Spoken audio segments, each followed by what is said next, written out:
What's up, guys? Well, I did a test ride yesterday with the Arashi rear sets.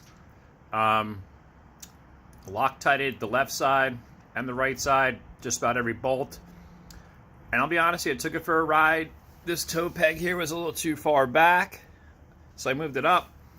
Once I did that, I felt a little strange at first, but then I took it for a ride a little further, and it was actually not that bad, surprisingly. I didn't even notice them, which is a good thing.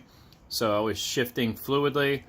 I have my bike in GP shift, which I prefer because I do track this bike, and we'll be tracking this bike with my son, and my other bikes are track bikes, and I track them, so just something to do. Now the brake side, no complaints. It worked perfectly fine. Now, I didn't like the Arashi name on the plate, so I just swapped plates just to give it all a black look. I don't really care about the name. And I wasn't a big fan of that little red stop there.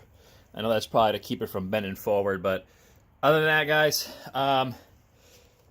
some of the bolts, like these guys right here, these little guys, not the big ones, but the smaller ones can strip very easily, so you gotta be real careful.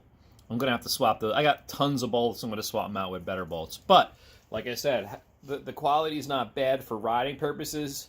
But if you go down on this bike, question is it gonna hold up? Well, between, there's really not much play in them. A little more wiggle than the Vortex set I have.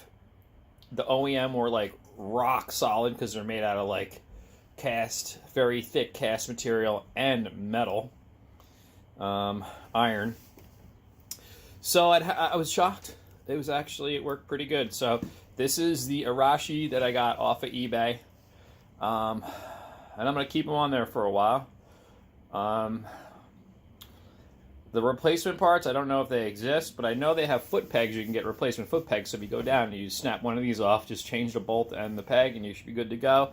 You bend the lever, I don't know. Maybe you call them. But each of these parts here have, markings on the back with a number that you could probably contact the company and get them.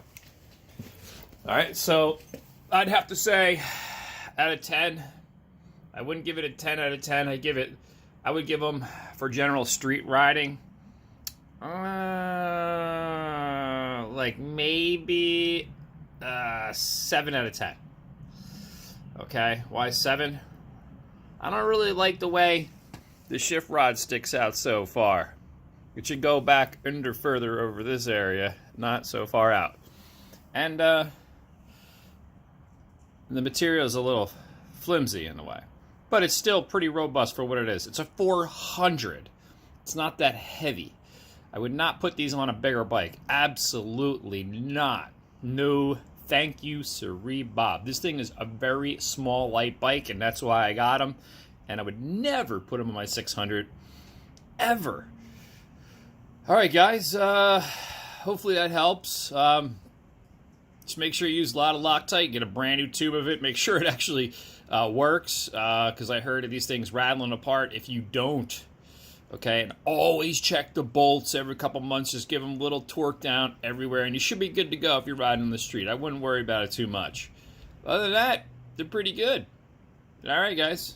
Later.